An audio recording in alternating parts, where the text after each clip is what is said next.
L'analyse financière, parce que la finance, c'est un domaine qui m'a particulièrement plu. L'aspect analyse, interprétation des données, des chiffres et tout, c'est vraiment du concret la finance.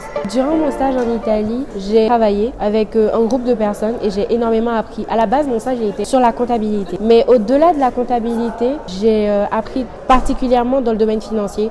Aussi, j'ai fait des tâches administratives, ce qui était compte rendu. Je travaillais sur des business plans. Je travaillais avec des clients qui étaient en Suisse, qui étaient en Afrique. Et j'ai aussi travaillé sur un projet qui était la réalisation d'une centrale solaire dans mon pays, qui est la Côte d'Ivoire, en partenariat avec un investisseur qui a sa banque en Suisse qui s'appelle Citizen. Mon stage de base, il était en anglais. J'ai parlé avec eux, j'ai communiqué, je faisais la traduction entre des entreprises en Afrique et celles en Suisse, puis celles en Italie qui devaient fournir les matériels d'énergie solaire comme les batteries, les panneaux solaires et plein d'autres, des techniciens. Alors oui, on utilise beaucoup Excel.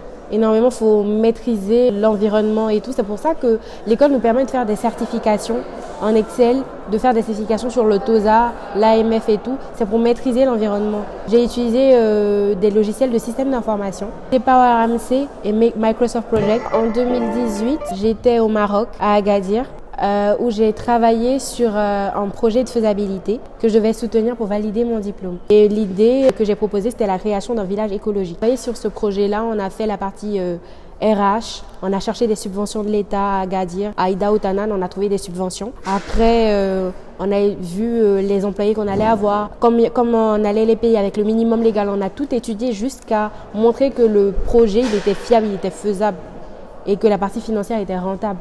On a soutenu et on a validé et j'ai travaillé avec des Guinéens, des Marocains, plusieurs autres nationalités. C'était un peu le panafricanisme. J'adore voyager, j'ai fait le Canada où j'ai eu une bourse pour l'université d'Ottawa. J'ai fait Singapour, une immersion de 6 mois. J'ai fait l'Indonésie où je suis allée pour un but caritatif pour aider une femme qui aidait des enfants atteints de cancer. Et j'ai fait Agadir, même si c'était pour étudier. J'ai aimé les plages d'Agadir et là je suis en France.